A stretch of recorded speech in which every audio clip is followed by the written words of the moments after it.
الحمد لله رب العالمين الصلاة والسلام على خاتم النبيين وعلى آله وصحبه أجمعين أما بعد فأعوذ بالله من الشيطان الرجيم بسم الله الرحمن الرحيم قال الله تعالى في سورة الأنعام وهذا كتاب أنزلناه مبارك فاتبعوه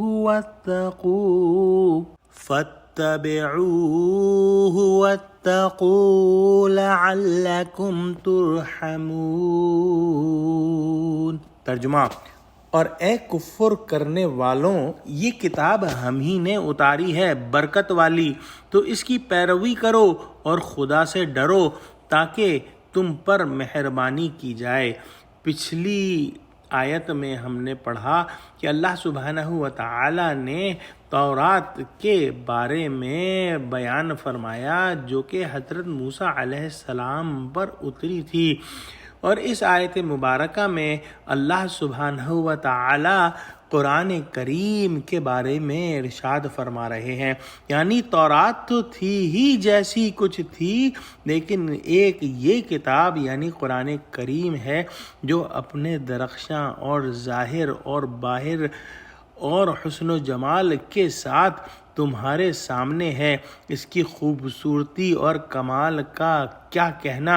آفتاب آمد، دلیل آفتاب، گویا جب آفتاب آ گیا تو آفتاب خود ہی اپنے اوپر دلیل ہے، اس کو اور کسی دلیل کی ضرورت نہیں پڑتی، لہذا قرآن کریم اس قدر مبارک ہے، اس قدر بلند پایا ہے اور اس قدر عالی قدر ہے کہ اس کے لیے اور کسی دلیل کی ضرورت نہیں رہتی۔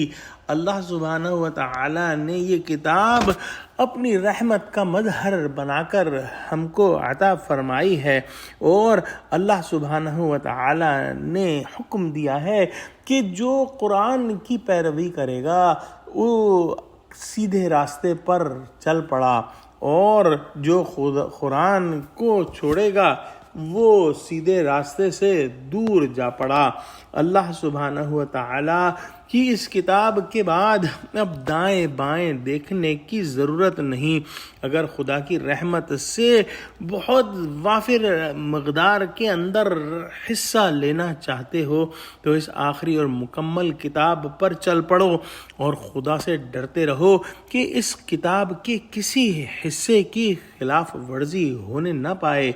دعا کرتے ہیں کہ اللہ سبحانہ و تعالی ہم کو قرآن کا فہم عطا فرما، ہم کو قرآن سے محبت کرنے والا بنا دے، ہم کو قرآن کو حفظ کرنے والا بنا دے، ہم کو قرآن پر ایمان لانے والا بنا دے۔